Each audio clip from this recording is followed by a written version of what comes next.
అక్కడికి వచ్చి వెళ్ళిన 12 మందిలో 10 మంది ఒకటయ్యారు. వాళ్ళు చెబుతుందంటే చెడ్డ సమాచారం చెప్పారు. అయ్యా అక్కడికి వెళ్ళలేము, వాళ్ళు మనల్ని తినేస్తారు, వాళ్ళు మనల్ని చంపేస్తారు, మనం అక్కడికి వెళ్ళలేము అని భయపెట్టేశారు ప్రజలందరూ.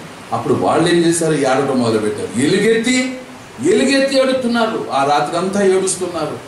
మోషే అన్నాడు, ఎంత చెప్పినా వింటలా. ఆ 12 మందిలో 2 ఉన్నారు, కాలేబు యెహోషువాలు మాత్రం నిలబడి చెప్పారు, బట్టలు చింపుకొని చెప్పారు, అయ్యా దయచేసి ఆ మాట నమ్మకండి. ఆ 10 మంది చెడగొట్టేశారు, ఆ 10 మంది పాడు చేసేశారు, లేని సమాచారం చెప్పారు. భయపడొద్దు, మన పక్షంగా దేవుడు ఉన్నాడు అని బట్టలు చింపుకొని చెప్పిన ఆ 2 మీద సర్వ సమాజం రాళ్ళు పట్టుకున్నారంటే చంపేద్దామని. ఎప్పుడైతే రాళ్ళు పట్టుకొని చంపడానికి రాయించారో పరలోకపు దేవుడు తన మహిమను ఆ ప్రత్యక్ష గుడారానికి వచ్చేసింది. ఎప్పుడైతే వచ్చిందో అప్పుడు రాళ్ళు పడేశారు, నిలబడ్డారు.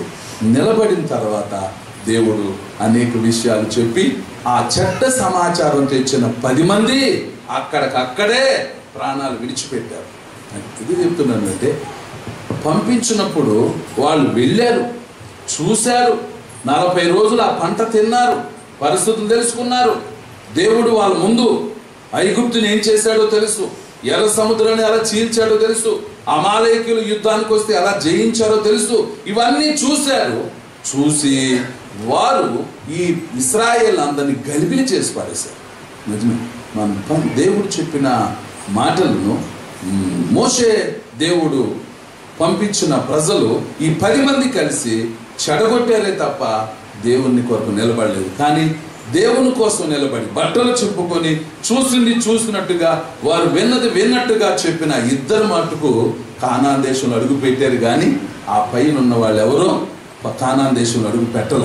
కాలేబు యెహోషువాలే కానాన్ దేశంలో అడుగు పెట్టగలిగారు, దేవుని కృపను పొందగలిగారు. నిజమే పేరండి. దేవుడు అప్పగించబడిన పనిని నమ్మకంగా ఎవరైతే చేస్తారో దేవుడు వారిని బహుగా దీవిస్తాడు. కనుక ఆ పంపించిన 12 మందిలో 10 మంది చెడ్డ సమాచారం తెచ్చి వారు నష్టపోయారు, వారితో పాటు సమాజాన్ని గలిబిలి చేసి పడేశారు. అందుకే దేవుని మాటలు మనం నమ్మకపోతే మనము గలిబిలి చెందుతాం, మనతో పాటు ఉన్న వారందరినీ గలిబిలి చేసేస్తాం. కనుక దేవుని మాట నమ్మటం, దేవుని మాట ప్రకారం జీవించడం ఎంతైనా మనకు అది క్షేమము, మనకు లాభం. ప్రేమ కలిగిన మా ప్రియ పరలోకపు తండ్రి, మీ అపారమైన ప్రేమకు కృపకు స్తోత్రాలు. ఈరోజు నాతో మాట్లాడావు ప్రభువా అని ఎవరైతే పశ్చాత్తాపడుతున్నారో, ఎవరైతే వారి యొక్క హృదయపూర్వక పశ్చాత్తాపాన్ని తెలియచేస్తున్నారో వారిని దీవించండి ప్రభువా.